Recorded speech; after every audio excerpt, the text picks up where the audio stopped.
Bonjour à tous et bienvenue sur notre chaîne YouTube. Aujourd'hui, nous allons explorer un sujet fascinant, la liberté de choix des femmes lors des fêtes dans la tribu des Karo.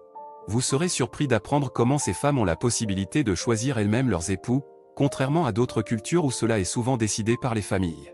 Nous plongerons dans les traditions et les cérémonies qui permettent aux femmes de s'exprimer et de trouver leur partenaire idéal. Restez jusqu'à la fin pour découvrir tous les détails captivants de cette incroyable pratique. N'oubliez pas de vous abonner à notre chaîne, de liker cette vidéo et de laisser vos commentaires. Alors, êtes-vous prêt à embrasser la liberté de choix des femmes chez les Karo? C'est parti! Dans la tribu des Karo, une communauté autochtone vivant dans les montagnes reculées de l'Éthiopie, les femmes jouissent d'une liberté incroyable pour choisir leurs époux lors des fêtes. Cette tradition unique permet aux femmes de prendre les rênes de leur destin matrimonial, en faisant preuve d'indépendance et de détermination.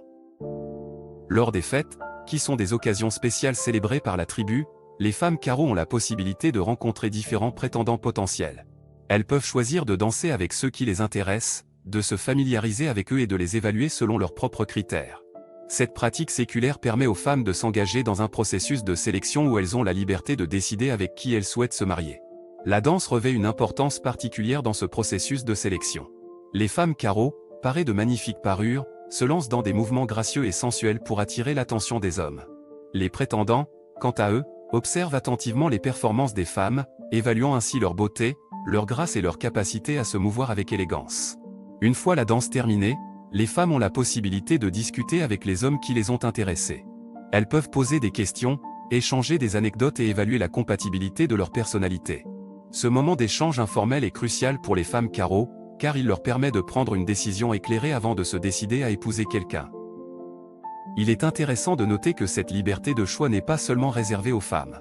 Les hommes Karo peuvent également exprimer leur intérêt pour une femme en particulier lors des fêtes, en la choisissant comme partenaire de danse. Cette égalité des chances ajoute une dimension de réciprocité à la tradition et permet aux deux sexes de participer activement au processus de sélection matrimoniale. Cette pratique unique au sein de la tribu des Karo témoigne de l'importance accordée à l'autonomie et à la liberté individuelle. Elle permet aux femmes de choisir leur partenaire de vie en fonction de leurs propres critères et aspirations, plutôt que de se soumettre à des mariages arrangés.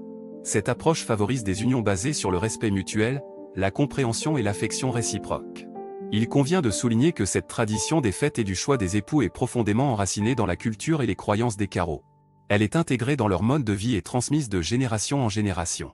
Les femmes Karo sont fières de leur liberté de choix et de la possibilité qui leur est offerte de définir leur propre avenir. En conclusion, la tribu des Karo en Éthiopie offre un exemple fascinant de liberté et d'autonomie pour les femmes dans le choix de leurs époux lors des fêtes. Cette tradition unique permet aux femmes de prendre le contrôle de leur destin matrimonial, en faisant preuve de détermination et de confiance en elles-mêmes. Elle reflète l'importance accordée à l'indépendance et à la liberté individuelle au sein de cette communauté autochtone.